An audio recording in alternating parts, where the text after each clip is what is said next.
कमल के केवल स्वच्छ फूल ही एकत्रित करो, दूषित फूलों को दूर ही रखना। ये लो, जितने फूल मिले सब ले आना। सती के लिए इतना करना संभव नहीं होगा। ये सब क्या है दीदी? तेरी प्रायश्चित के लिए तैयारी। प्रायश्चित मेरा है, मुझे सिद्ध करना है कि मैं इसे पूरा कर सकती हूँ। मुझे किसी की आवश्यकता नहीं। सती, एक तो तुम निराहा रहोगी, ऊपर से इतनी कड़ी धूप में कमल ढूंढने कहां कहां भटकोगी। तुम कमल के फूलों पर विष्णु नाम लिखना आरंभ करो, मन को शांत करो। और ये सब बाहर के काम करने के लिए दासियां हैं ना?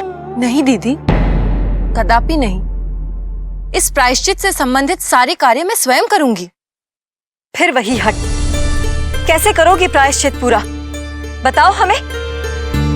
तुम भूल रही हो कि तुम्हारा प्रायश्चित समयबद्ध है। यदि सारा दिन तुम कमल के फूल एकत्रित करती रहोगी तो विष्णु नाम कब लिखोगी? दीदी, मैं जानती हूँ मैं क्या कर रही हूँ। कुछ नहीं जानती तुम, कुछ नहीं पता तुम्हें। तुमने क्या सोचा कि अपने प्रायश्चित में असफल होकर तुम अपने प्राण त्याग दोगी? उसके पश्चात पिताजी पे क्या बीतेगी, ये सोचा है तुमने? या तुम केवल अपने ही बारे में सोचती हो? तुम्हारा प्रायश्चित, तुम्हारी सफलता। और जब पिताजी को यह पता चलेगा कि प्रायश्चित पूरा करने के लिए मैंने आप सबकी सहायता ली, तो क्या वो प्रसन्न होंगे? सती, सती बिल्कुल ठीक कह रही।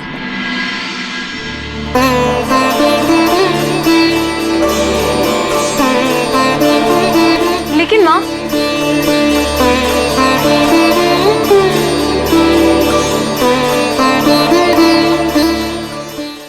ये प्रजापति दक्ष की पुत्री है, अपने संकल्प में दृढ़।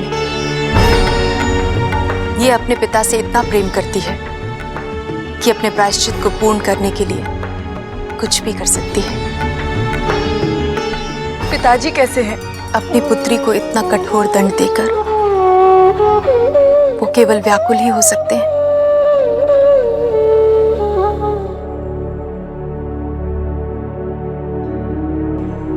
जया, नियति, तुम दोनों प्रतिदिन सती के साथ रहोगी और जितने भी कमल के फूल एकत्रित करके भवन ले जाए जाएंगे उसमें तुम सती की मदद करोगी। जी। जाओ, अपना संकल्प पूर्ण करो।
हे ईश्वर,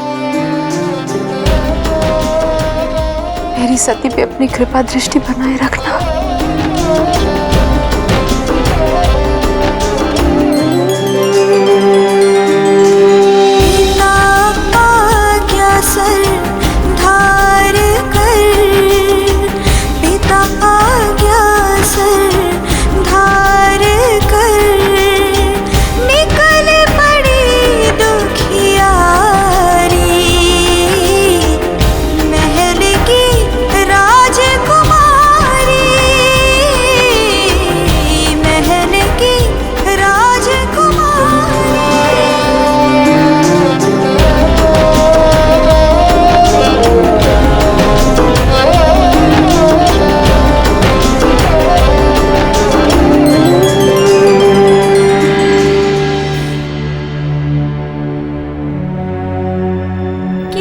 नहीं कमल के फूल?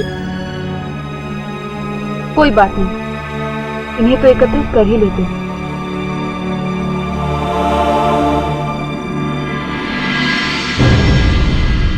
ये मैंने क्या किया? सती की सहायता करने निकली थी, उसका कार्य और भी कठिन बना दिया। क्यों? ऐसा क्या किया तुमने? हाँ, आसपास के जितने भी गुण थे वहां से सारे कमल मैं पहले ही मंगवा चुकी हूँ।